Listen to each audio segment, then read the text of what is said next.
Wow, thank you, Russell. That was great. That was like a profane choose your own adventure story. If you enjoyed that, I encourage you to go pick that book up. On the other hand, I'm not really published yet. I have one poem forthcoming in Metazen. That'll be my last poem I'm going to read. But I guess I'd like to thank the staff at the Englert, Strange Cage, Russell, friends, family, strangers who came out to support poetry tonight. I'm really excited to share with you 8 poems.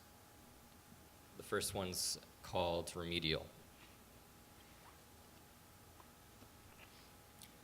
Bring your bake sale to the New Hampshire of my suffering. Dance a street-legal slapstick for my acrylic teleology under aquarium lighting. Be my Pyongyang anchored by the clock tower, stage left. Edit my sabbatical binge, and I will wallow in the dumb grace of your reverse atrophy. Love me like flecks of coastline, like legal tender, like class warfare.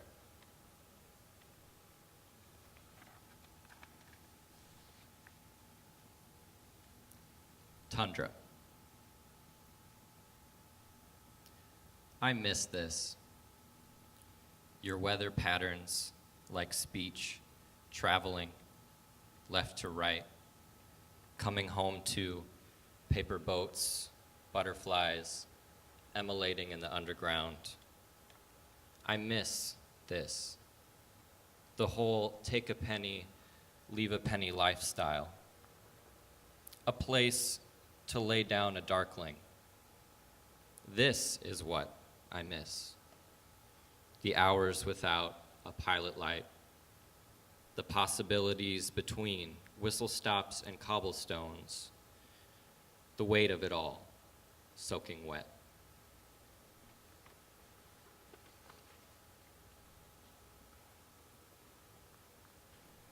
Tribal flirtations. Mandatory surgical removal of any architecture. All subgenres of monkey bars will be tightly regulated. The taste of morning coffee has been replaced with a stack of firewood, and a bouquet of waves tumbles end over end under glass. A pack of bumblebees was excommunicated last Thursday.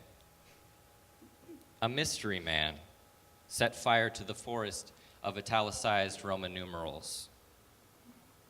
Even Mother's washboard in quotation marks, along with associated esoteric hand gestures. I have found a higher sense of purpose, got escorted out of the building.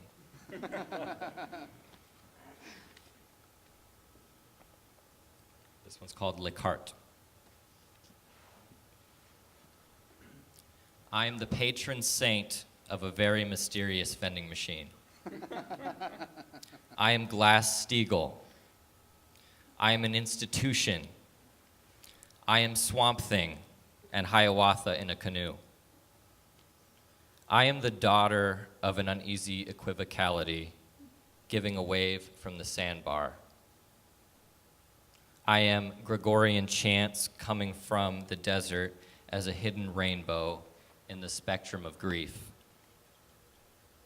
I am there is much to discuss. I am can the past be said to be French? I am indeed, even as I pervade spring break and then become it. I am drowning in the Baroque mazel tov of a museum custodian's eyes. I am almost to scale.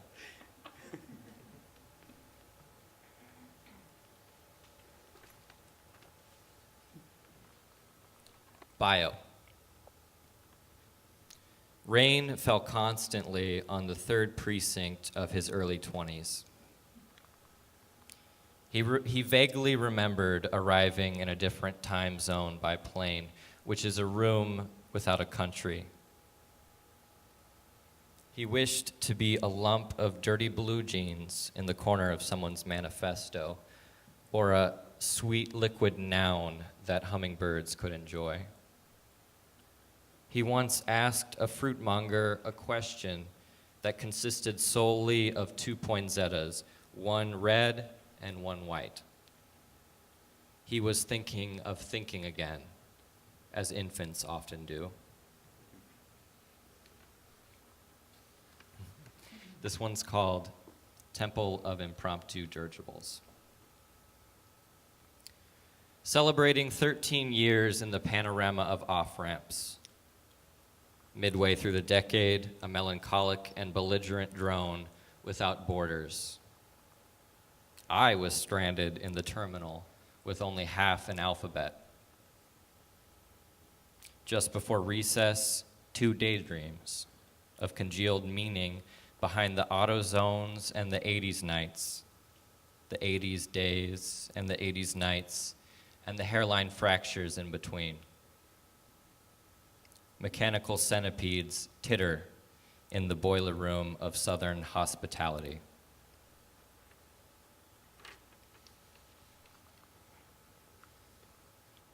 Clinomena. Magicked by the lungfish, Mudman began to weep. For God's sake, help him, Rhonda. Act 2, Scene 4. And the farm hands have been shaving the lithosphere again. This poem is about less than a single lily pad. It is getting difficult to breathe with all this miracle dust. Any Roman candles we find among the contraband belong to my passive voice. In similar situations, one would use tongs. Thank you so much. This is my final poem. Thank you. Just kidding. Final poem. It's called Cedar Rock. So the brother that was never born, Leroy, sits on the steps of the Frank Lloyd Wright house near Quasqueton eating a banana. What I mean to say is, there was nothing in the drainage ditch but red mud and pools of cola. And we couldn't find that Frank Lloyd Wright house, so we parked on the shoulder under a poplar windbreak, hopelessly lost and hungry. Out in the hayfields, the cicadas were screaming, but they were just cicadas. And I was aching for Leroy. Somewhere, someone with a gun was shooting real bullets. Nothing kills me anymore. Thank you. Thank you so much, Adam. Man, I'm such a fan.